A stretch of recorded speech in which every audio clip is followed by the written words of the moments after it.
Assalamualaikum warahmatullahi wabarakatuh. Perkenalkan, nama saya Akif Surasyafiza. Saya dari kelompok 11. Nah, di sini saya akan sedikit menjelaskan tentang pengertian apa itu zakat. Yang pertama yaitu definisi zakat. Zakat dalam segi bahasa itu diartikan sebagai suci, berkah, tumbuh, bersih, dan terpuji. Di mana makna ini itu digunakan dalam Al-Quran dan hadis. Sedangkan dari istilah fikih, zakat itu merupakan sejumlah harta tertentu yang dikenakan kewajibannya oleh Allah Subhanahu wa taala untuk diserahkan kepada orang-orang yang berhak, yang juga telah ditentukan oleh Allah Subhanahu wa taala. Nah, zakat juga itu merupakan rukun Islam yang ketiga. Selain itu, perintah menunaikan zakat juga tertulis secara tegas dalam Al-Quran dan hadis, disebutkan secara berurutan dengan perintah melaksanakan sholat. Hal ini itu menunjukkan pentingnya untuk menunaikan zakat, atau dapat dikatakan bahwa posisi zakat itu setara dengan penegakan sholat. Nah, pentingnya kewajiban ini itu pentingnya menunaikan kewajiban zakat ini itu juga dapat dilihat dari Khalifah Abu Bakar As-Siddiq yang memerangi orang-orang yang enggan untuk melakukan zakat. Yang kedua yaitu landasan hukum zakat dalam Al-Quran dan hadis. Nah, dalam Al-Quran itu terdapat banyak ayat yang menjelaskan mengenai kewajiban untuk menunaikan zakat. Wa aqimus sholata wa atuz zakata warka'u ma'ar raki'in. Artinya, dan dirikanlah sholat, tunaikan zakat, dan rukuklah bersama orang-orang yang rukuk. Surat Al-Baqarah juz 2 ayat 43. Nah, selain kata zakat dalam Al-Quran, zakat juga disebutkan dengan beberapa istilah lain seperti infak, sodaqoh, hak, maupun afu. Innama sodaqotu lil fuqara'i wal masakini wal amilina 'alaiha wal mu'allafi qulubuhum wa fir riba'i wal ghami'i wa fi sabilillahi wa ibnis sabil uridatum minallah wallahu alimun hakim. Sesungguhnya sedekah, zakat itu hanyalah untuk orang-orang fakir, orang-orang miskin, pengurus-pengurus zakat, para mu'alaf yang dibujuk hatinya untuk memerdekakan budak. Nah, orang-orang berhutang untuk jalan Allah dan untuk mereka yang sedang dalam perjalanan sebagai suatu ketetapan yang diwajibkan di jalan Allah, dan Allah Maha mengetahui lagi Maha bijaksana. Surat Taubah juz 9 ayat 43. Nah, yang ketiga yaitu sanksi hukum. Terdapat ancaman bagi orang-orang yang menimbun harta mereka dan enggan untuk menunaikan kewajibannya untuk membayar zakat, sebagaimana firman Allah dalam Al-Quran, Ya ayyuhalladzina amanu inna katsiran minal ahbari wa rubhani la ya'kuluna amwalan nasi bil batil wa yasudduna an sabilillah walladzina yaknizuna adh-dhahaba wa fiddata wa la yunfikunaha fi sabilillah fabashshirhum bi'adzabin alim. Yaitu artinya, dan orang-orang yang menyimpan emas dan perak dan menafkahi pada jalan Allah, maka beritahukanlah kepada mereka bahwa mereka akan mendapatkan siksa yang pedih. Surat At-Taubah juz 9 ayat 34. Assalamualaikum warahmatullahi wabarakatuh. Perkenalkan, nama saya Nur Inayatus Syifa Al-Munawaroh dari kelas PI2F kelompok 11 yang akan menjelaskan mengenai zakat pertanian. Zakat pertanian merupakan salah satu jenis bentuk zakat mal atau zakat penghasilan yang dalam bahasa Arab disebut dengan istilah az-zuru' wa thimar atau tanaman dan buah-buahan, atau juga disebut dengan an-nabit au al-kharij minal ard, yaitu yang tumbuh dan keluar dari bumi. Jadi, zakat pertanian dapat didefinisikan sebagai zakat hasil bumi berupa biji-bijian, sayur-sayuran, buah-buahan, ataupun hal-hal yang telah ditetapkan oleh Al-Quran, Al-Hadis, dan juga ijma' para ulama. Yang kedua, mengenai landasan hukum zakat pertanian dalam Al-Quran dan Al-Hadis. Yang pertama, dalam Al-Quran dijelaskan dalam surat Al-An'am ayat 141, yang artinya, Dialah yang menumbuhkan tanaman-tanaman yang merambat dan yang tidak merambat, pohon kurma, tanaman yang beraneka ragam rasanya, serta zaitun dan delima yang serupa bentuk dan warnanya dan tidak serupa rasanya. Makanlah buahnya apabila ia berbuah, dan berikanlah haknya atau zakatnya pada waktu memetik hasilnya. Akan tetapi janganlah berlebih-lebihan. Sesungguhnya Allah tidak menyukai orang yang berlebih-lebihan. Kemudian dijelaskan juga dalam Al-Hadis yang diriwayatkan oleh Imam Bukhari, yang memiliki arti Pada tanaman yang diairi dengan air hujan, mata air atau air tanah, maka zakatnya 1/10 atau 10%.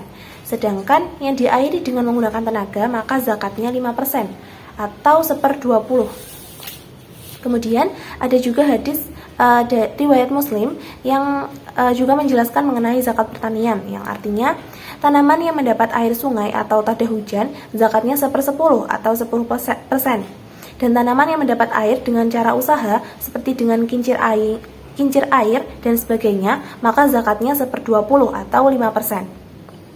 Nah, dari kedua hadis tersebut dapat dipahami bahwa terdapat perbedaan antara besaran zakat yang harus dikeluarkan dari pertanian yang menggunakan air hujan, mata air atau juga air sungai, yaitu sebesar 10%. Berbeda dengan zakat pertanian yang menggunakan usaha atau biaya dalam merawatnya, seperti menggunakan irigasi atau juga kincir air. Nah, itu zakatnya 1/20 atau 5%.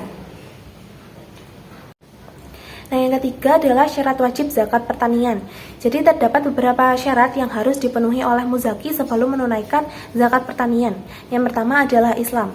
Nah, syarat pertama yang harus dipenuhi yaitu beragama Islam. Hal ini karena orang yang tidak beragama Islam itu tidak dikenakan kewajiban untuk menunaikan zakat.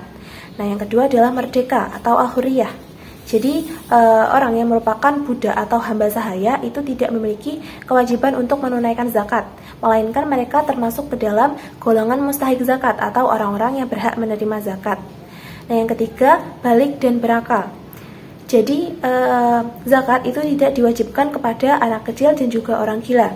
Hal ini juga serupa dengan ibadah yang lainnya. Anak kecil dan orang yang gila itu tidak dikenakan kewajiban atas ibadah lain seperti puasa, kemudian sholat, dan lain-lain. Kemudian untuk anak kecil biasanya zakatnya itu dibebankan kepada orang yang menafkahi mereka seperti ayahnya atau walinya, seperti itu. Nah, yang keempat, telah cukup nisab. Jadi nisab sendiri merupakan batas minimal harta yang wajib dikenakan zakat. Untuk besaran nisabnya nanti akan dijelaskan di akhir. Yang kelima, harta tersebut dimiliki secara sempurna. Artinya, harta tersebut tidak mengandung hak orang lain yang harus dibayarkan. Jadi contohnya ketika ada seseorang yang sudah memiliki harta yang cukup nisab, namun dia masih memiliki hutang yang harus dibayarkan, dan ketika uang tersebut digunakan untuk membayar hutangnya, maka uang tersebut tidak mencukupi satu nisab lagi, maka orang tersebut tidak dikenakan wajib zakat. Karena harta yang dia miliki itu bukan sepenuhnya miliknya, seperti itu. Dan yang keenam, tanaman tersebut merupakan hasil usaha manusia. Artinya, tanaman tersebut memang sengaja ditanam dan bukan merupakan tanaman yang tumbuh secara liar atau juga yang dihanyutkan oleh air dan sebagainya. Selanjutnya, penjelasan mengenai nisab dan juga jenis tanaman yang dikenakan wajib zakat. Jadi menurut jumhur ulama, nisab dari zakat pertanian itu sebesar 5 wasak. Adapun yang dimaksud dengan wasak yaitu alat yang biasa digunakan oleh penduduk Arab sebagai pengukur hasil tanaman mereka. Jadi semacam alat takar atau alat ukur, seperti itu. Nah, jadi satu wasak itu senilai dengan 60 sok. Satu soknya senilai dengan 2,176 kg. Maka 5 wasak dapat dihitung dengan mengalikan 5 dikali 60 dikali dengan 2,176. Jadi totalnya adalah 652,8 kg beras, yang kemudian dapat dibulatkan menjadi 653. Jadi nisab dari zakat pertanian itu sebesar 653 kg. Selanjutnya, jenis-jenis tanaman yang dikenakan wajib zakat. Pada zaman Rasulullah, terdapat 4 jenis tanaman yang dikenakan wajib zakat. Yang pertama adalah gandum, kemudian ada jelai yang juga merupakan sejenis gandum, kemudian yang ketiga adalah kismis atau anggur kering, kemudian yang keempat adalah kurma. Nah, di zaman sekarang ini terdapat beberapa pendapat lain mengenai jenis-jenis tanaman yang dikenakan wajib zakat. Menurut pendapat dari Al-Hasan Al-Basri, Ats-Tsauri, Asy-Sya'bi, mereka berpandangan bahwa hasil pertanian yang wajib dizakati itu sesuai dengan apa yang telah disabdakan Rasulullah, yaitu 4 jenis tadi, yaitu gandum, kemudian ada jelai, kurma kurma dan juga anggur kering atau kismis. Nah, kemudian dari pendapat Imam Syafi'i dan juga Imam Malik, hasil pertanian yang wajib zakat itu hanya tanaman-tanaman pokok yang dapat disimpan seperti beras, gandum, kurma, dan juga jagung. Sedangkan menurut pendapat dari Imam Abu Hanifah, seluruh hasil pertanian itu dikenakan wajib zakat, kecuali tanaman yang tidak menghasilkan buah seperti bambu, rumput, dan juga kayu bakar. Nah, kemudian pendapat terakhir dari Imam Ahmad bin Hambal. Jadi beliau berpendapat bahwa hasil pertanian yang wajib zakat hanyalah jenis tanaman yang dapat disimpan serta dapat ditakar. Seperti itu. Nah, yang terakhir, waktu menunaikan zakat pertanian. Jadi, terdapat waktu yang paling utama atau dianjurkan untuk mengeluarkan zakat pertanian yaitu sesaat setelah panen. Hal ini karena zakat pertanian itu tidak memiliki ketentuan harus mencukupi 1 haul atau 1 tahun, sehingga waktu yang paling dianjurkan yaitu sesaat setelah panen. Zakat perdagangan adalah zakat yang dikeluarkan dari harta niaga. Harta niaga adalah harta aset yang diperjualbelikan dengan maksud untuk mendapatkan keuntungan. Dengan demikian, maka dalam harta niaga harus terdapat 2 motivasi, yaitu motivasi untuk berbisnis, yang kedua yaitu motivasi mendapatkan keuntungan. Sehingga apabila tidak terdapat 2 motivasi tersebut, maka tidak termasuk dalam harta atau aset niaga, sehingga tidak wajib dizakati. Zakat tijarah memiliki kesamaan dengan zakat emas dan perak atau nakdain, yakni keduanya sama-sama merupakan modal. Adapun perbedaannya adalah ketika modal tersebut tidak dikelola, maka menjadi zakat nakdain. Sedangkan apabila zakat tersebut dikelola, maka menjadi zakat tijarah. Dan yang kedua adalah landasan hukum zakat perdagangan ataupun tijarah. Landasan hukum zakat perdagangan atau tijarah itu mencakup 4, yaitu Al-Quran, Sunnah, ijma' dan qiyas. Ijma' adalah diantara ijma' dan sahabat tabi'in, salah satunya adalah pendapat Ibnu Umar dan Ibnu Abdul Aziz, yang tidak ada satu pun dari mereka yang memiliki pandangan atau pendapat yang berbeda dan melarang zakat perdagangan ini. Dan yang keempat adalah qiyas. Qiyas artinya mengkiaskan antara zakat tijarah atau perdagangan dan nakdain, emas dan perak, di mana keduanya merupakan harta berkembang. Selanjutnya adalah syarat wajib zakat perdagangan. Yang pertama adalah sebelum melakukan zakat tijarah atau perdagangan, terdapat beberapa persyaratan yang harus dipenuhi, antara lain yaitu telah mencapai nisab.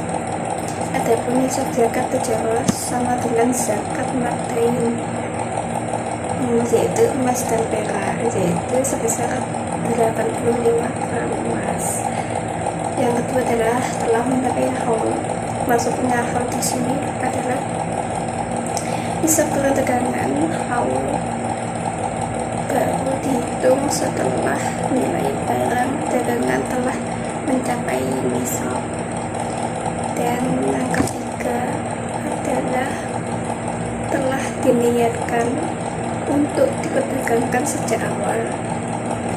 Barang tersebut sejak awal dibeli diniatkan untuk diperdagangkan.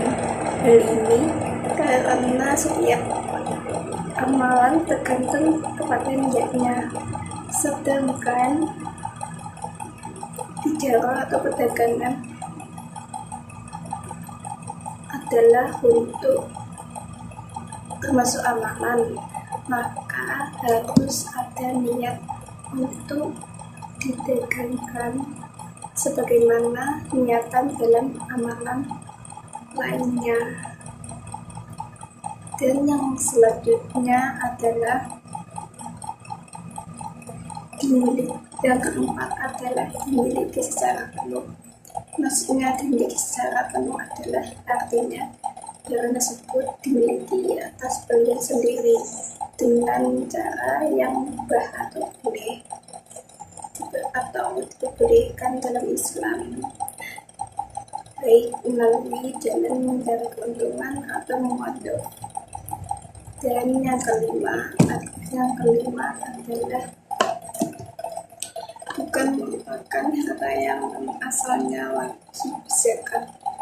Barang tersebut bukan termasuk harta yang asalnya wajib dizakati seperti hewan ternak, emas, dan perak, karena tidak boleh ada dua wajib zakat dalam satu harta. Pada hal ini dalam satu harta berdasarkan kesepakatan para ulama. Yang selanjutnya adalah keempat adalah penghitungan zakat barang dagangan. Penghitungan zakat barang dagangan yaitu sama dengan nilai barang dagangan ditambah uang dagang yang ada, ditambah lagi tagihan yang diharapkan, kemudian dikurangi hutang yang jatuh tempo.